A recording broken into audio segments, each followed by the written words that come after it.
Oui, bonjour, je m'appelle Freddy Pulido. Je partagerai mes slides directement. J'ai eu un petit souci et j'ai dû voyager en Colombie et je ne pensais pas de faire des slides, mais j'ai déjà partagé l'écran. Est-ce qu'on voit bien les slides?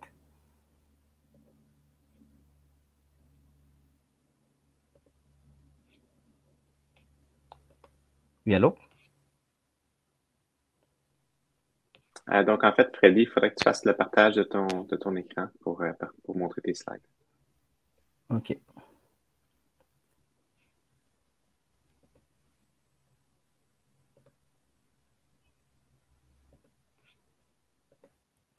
Est-ce que là, ça marche?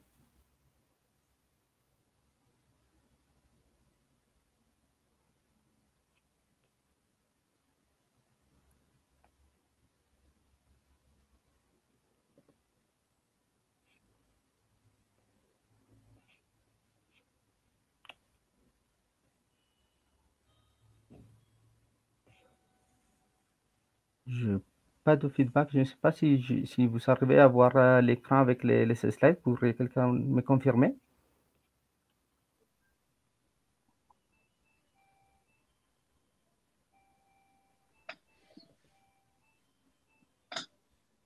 Donc, ça marche, Freddy. Tu peux partager ton écran, on arrive à le voir.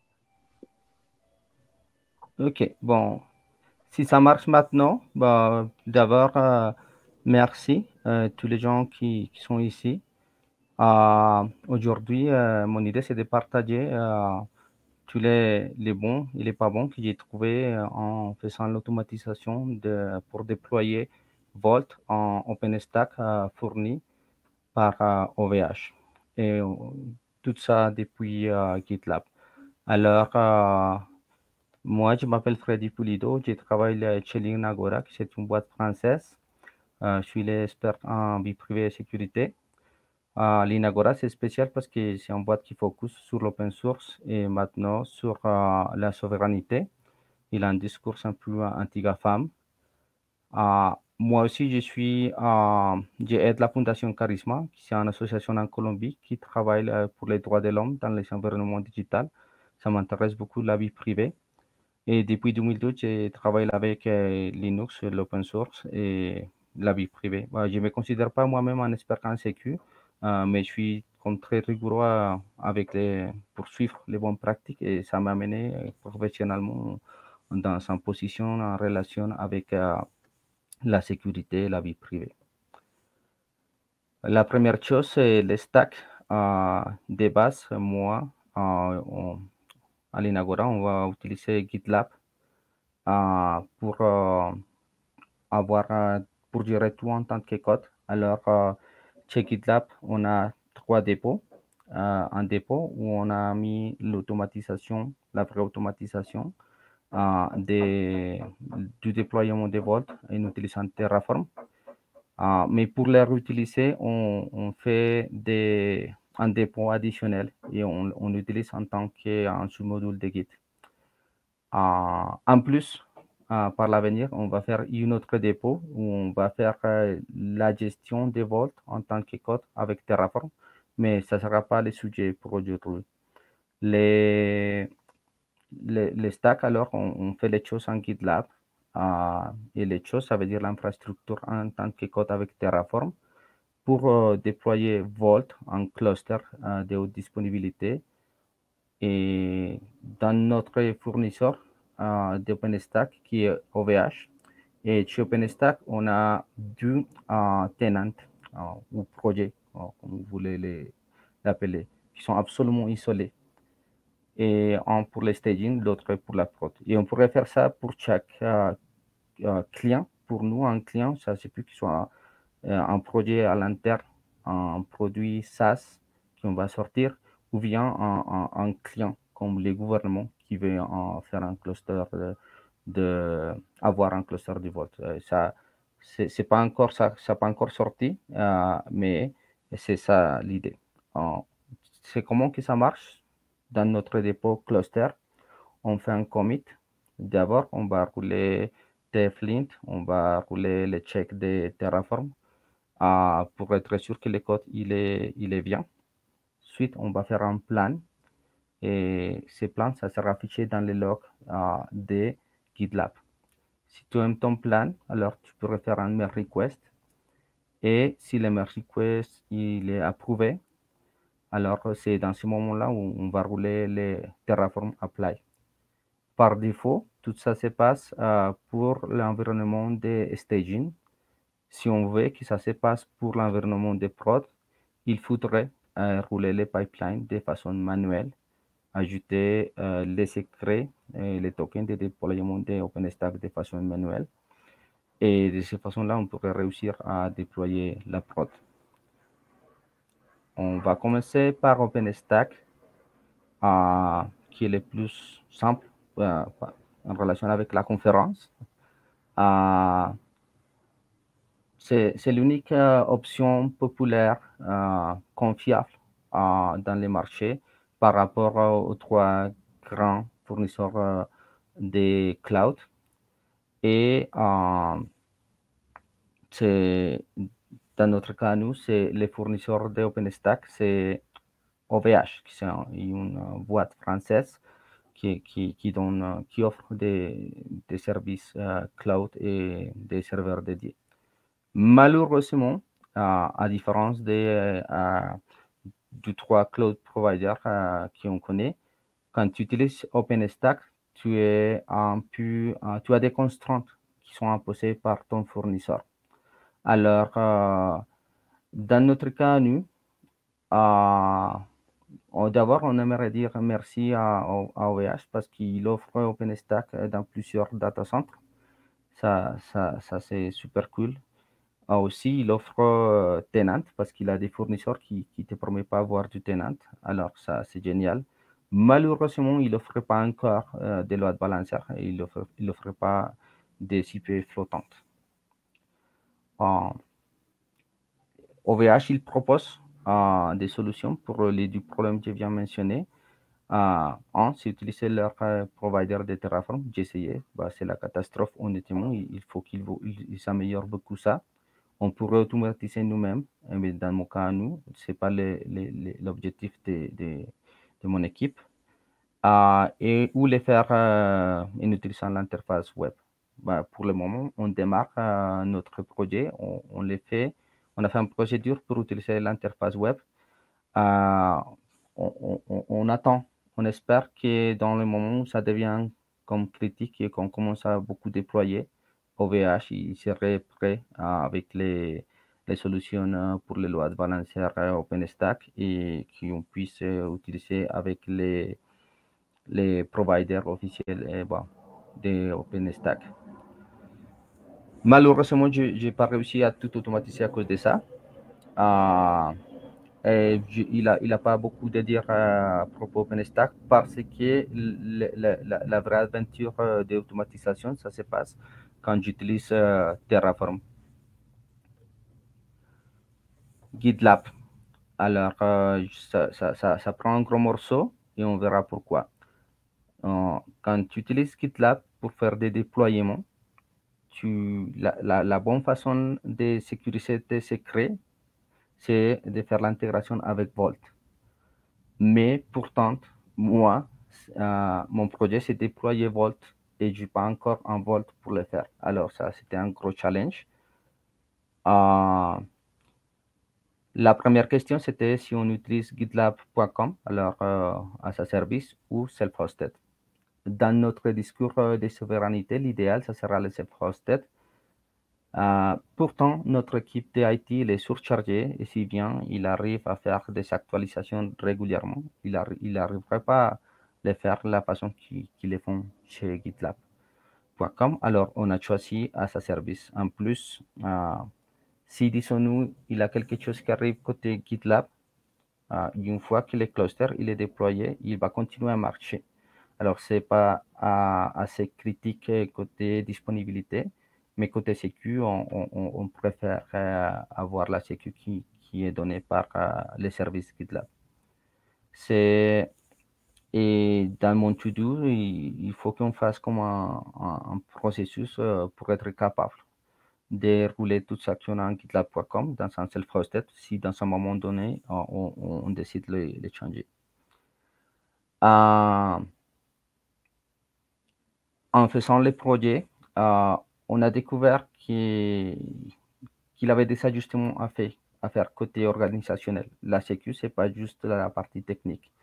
Alors, si on va faire un disaster recovery, par exemple pour nous-mêmes, pour Glenagora, la première chose qu'il faut déployer sont les services en relation avec la sécu. Ça, c'est les corps.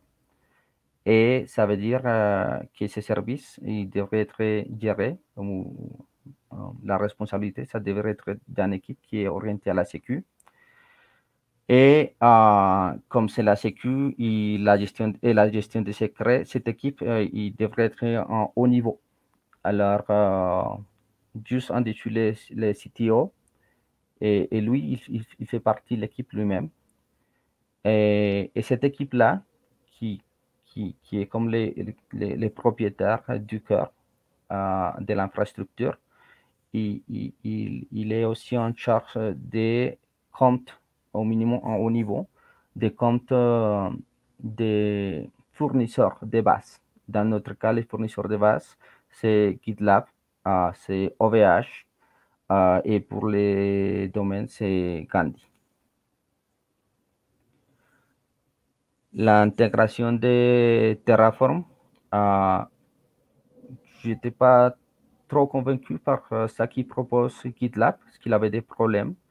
Alors, moi, j'utilise les conteneurs Terraform officiels, pas les conteneurs acquis qui propose GitLab. Les Terraform plans, je ne les fais pas comme un fichier qui roule par tous les CI d'un stage à l'autre, parce que ces fichiers, ils pourraient avoir l'information sensible. Et on a choisi d'avoir notre TF state en GitLab, parce qu'on peut, par exemple, les voir dans l'interface web et débloquer depuis l'interface web en utilisant les permissions qui nous donne GitLab.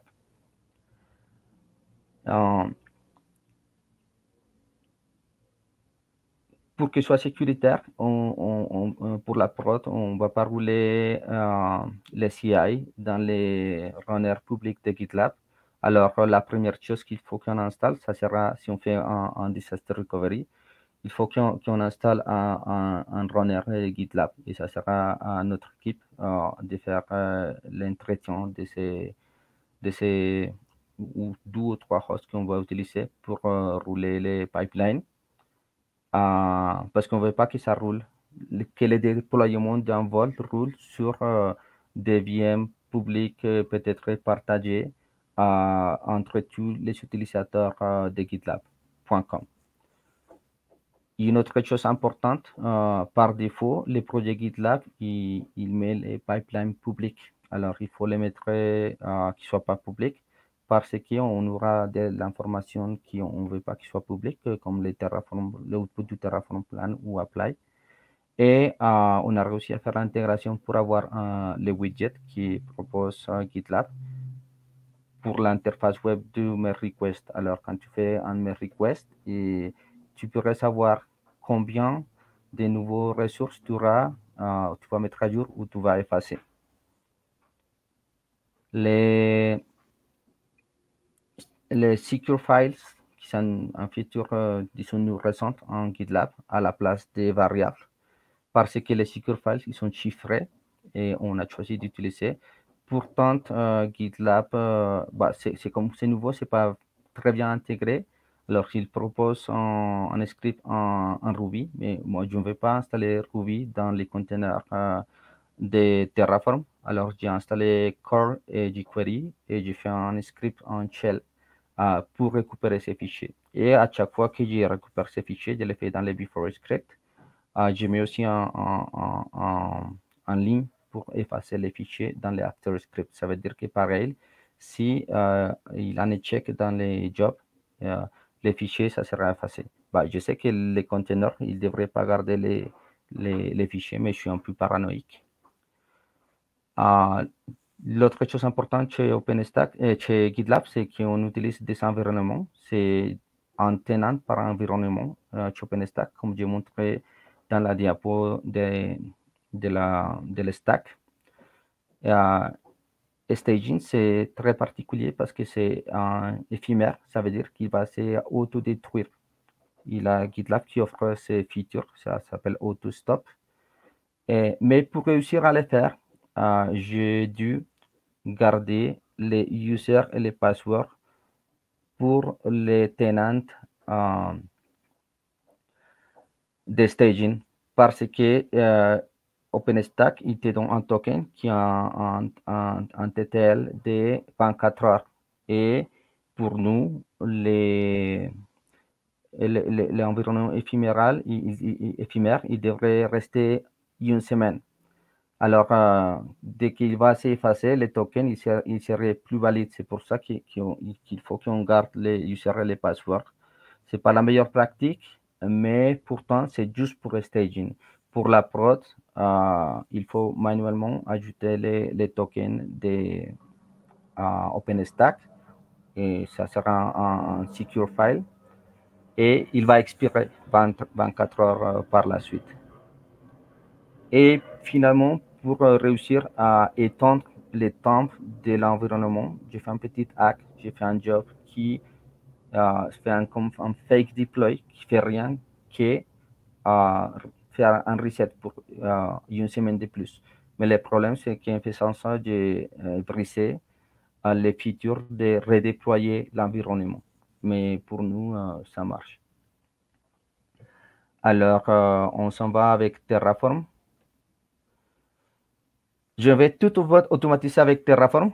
Je vais automatiser OpenStack pour le déploiement d'instances, Vault pour la gestion des policies de Vault et GitLab pour la création du projet pour s'assurer qu'il suit comme la bonne configuration, par exemple, pour ne pas laisser public le pipeline. Mais aujourd'hui, on va parler que de la partie OpenStack. Alors, celle-ci, c'est la diapo 1 de Terraform. Il a les premiers rectangles qu'il a en oil, c'est ici, c'est les dossiers. Donc, pour déployer un cluster avec l'architecture qu'on a choisie, on fait les projets cluster et dans les projets cluster, on va trouver des clés SSH, un pour chaque environnement. C'est ça qui dit, par exemple, Production ID ED 25.119.pub, c'est un clé SSH elliptic curve. On a un fichier production tfvars, on fait la définition du cluster. Et on a un dossier qui s'appelle Vault OpenStack. C'est là où on a la logique, les vrais codes Terraform qui fait la job. Mais ça, c'est un submodule. Ça nous permet de gérer dans un endroit centralisé toute la logique et pour chaque client, soit nous-mêmes, à notre équipe, la boîte au complet ou un client de l'extérieur, on fait que les projets, les fichiers devbars plus les clés par environnement. Et c'est ici où ça se passe la gestion de façon GitOps. Mais tu peux gérer que des paramètres qui ont été définis avant. Alors, on commence par staging.tfvars. On va regarder, ici c'est le contenu. Tu dis c'est lesquels les tenants de OpenStack. Les régions que tu vas déployer sont 3. Tu pourrais les changer, mais à date, on ne va pas changer ça. On verra pourquoi. Tu dis que ça sera la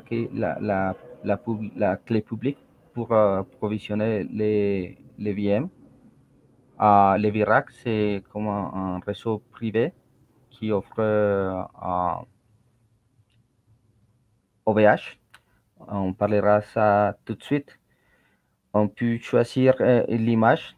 Il y a un truc que j'ai découvert, c'est qu'OVH, il fait la mise à jour des images. Alors, il faut mettre un paramètre pour qu'il n'essaie pas Terraform de faire l'update à chaque fois. La taille de l'instance, j'ai fait un paramètre, en normalisation pour ça, on verra plus tard. et la quantité d'instances pour les clusters. On commence par les premières qui dit 10 millisecondes away. Alors, OVH, il n'offre pas de son de disponibilité. C'est la recommandation qui fait HashiCorp dans l'architecture, alors on ne peut pas le faire. Mais pourtant, les régions en Europe sont plus proches que les régions aux États-Unis. Et il faut qu'ils soient en Europe de notre côté, parce que ça c'est pour les Européens, il faut qu'ils soient GDPR. Je savais que les VRAC, il est comme un VPC qui est multi-région.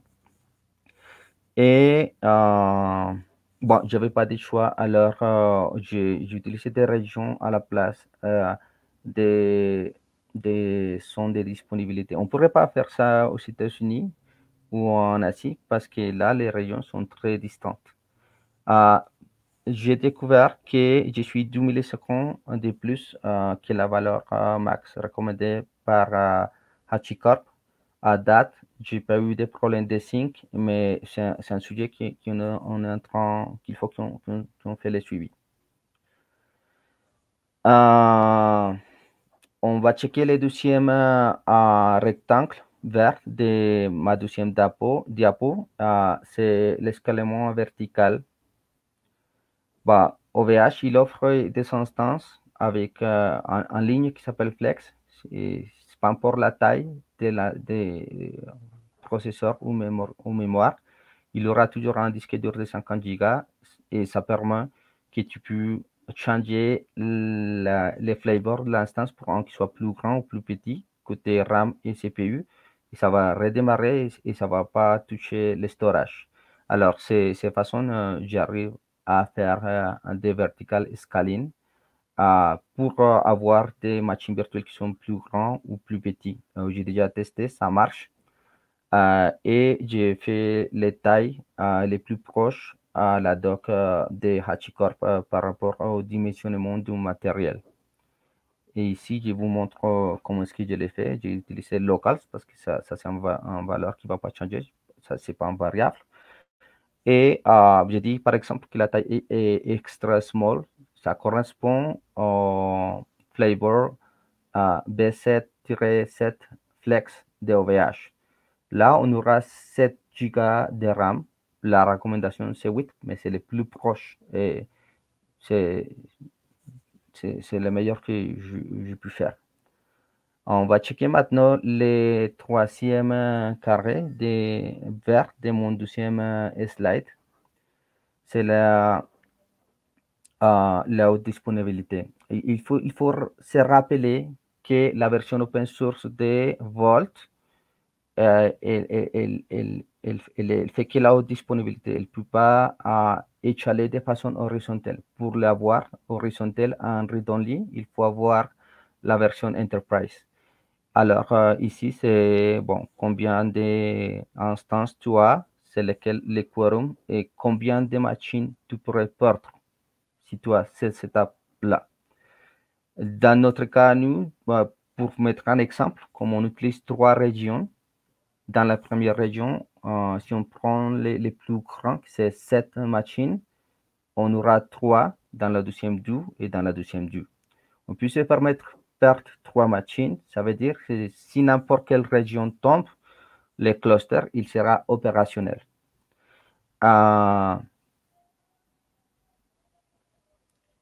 Et pour m'assurer que quand tu fais les setups, tu mets en valeur qui est en correspondance avec ça. Tu pourrais mettre 2, mais ça ne fait pas une grosse différence parce que le quorum size ne va pas changer. Alors, je m'assure que les inputs soient en des valeurs que j'en veux et sinon, j'affiche une erreur. Et on va revenir à mon premier slide d'OpenStack. Pardon, de Terraform, c'est la partie du code, mais comme je n'ai pas trop de temps et je n'ai pas eu trop de temps, sont comme grosso modo des codes qui soient réutilisables parce que je l'utilise comme un sous-module de Git, no spaghetti. Les premières comme versions, c'était des spaghetti, mais par la suite, j'ai fait bien structuré no hard coding et j'utilise les variables pour la définition des clusters, comme je vous déjà montré. Et j'utilise des modules à niveau max, comme c'est conseillé par HashiCorp. Et bon, et suivre des bonnes pratiques en général, suite la doc de HashiCorp euh, et pas suivre juste comme les premiers exemples qu'on trouve en Stack Overflow. Les derniers morceaux rapidos, c'est Volt. Alors, un grand pouvoir vient avec un grand responsabilité. C'est popularisé par Spider-Man. Comme on n'utilise pas un cloud provider traditionnel, nous ne serons pas les auto-install. Ça veut dire qu'on prend en charge les clés, euh, les clés sur lesquelles ça repose tout, les secrets, les chiffrements, etc. de la boîte. Et pour réussir, j'ai fait comme un petit framework de base. Quelqu'un qui travaille dans mon équipe, il faut qu'il garde 4 secrets dans son cerveau. Ils sont des passphrases, pas des passwords, alors sont longs. On utilise pour l'opération de jour à jour un YubiKey, mais pourtant la partie GPG, on verra pourquoi GPG, c'est dans un clé dans du clé USB extérieur, hein, c'est les backups. De cette façon-là, si tu perds ton laptop, il n'y aura aucune clé qui s'est compromis. Et ça, c'est un framework que j'ai fait pour Charisma, ça s'appelle Nike. Et ces clés, c'est pour avoir passe, c'est un gesteur de mots de passe qui utilise GPG et les clés USB sont chiffrées avec Lux. Et là, on garde l'équipe comme les cercles de confiance. Dans ces moments-là, il n'existe pas Volt. Alors, il faut qu'on garde des secrets qui existent déjà, comme les clés du provider, du fournisseur, comme OVH, comme GitLab pour les admins. Et aussi, alors, on n'utilise pas avec pour ces propos-là, on utilise un pass qui est partagé et on utilise un pass par personne où on fait le storage de ShaMirkey, c'est les modèles qui proposent Volt pour faire les unciels. Et quand on fait la commande pour faire les unciels, on utilise les paramètres pour que l'output soit chiffré avec GPG. Et ensuite, on les garde chacun dans son pass. Et une fois qu'on a ça, on peut faire les unciels de Volt. On a gardé de façon propre notre secret et toute la chaîne. Et là, on utilise Volt. On va utiliser Volt principalement pour l'accès SSH, pour tout l'infra qu'on a nous-mêmes à l'Inagora et aussi pour les app role. Alors, les apps qu'on offre à sa service, ils utiliseront app role pour pouvoir utiliser Volt. Et voilà, c'est comme ça que ça finit. Bon, comme je vous avais dit, j'espère mon prochain projet, ça sera l'automatisation de la gestion des Volt, mais je ne suis pas encore arrivé là-bas. Ça, c'est ma présentation pour aujourd'hui. Je vous remercie beaucoup.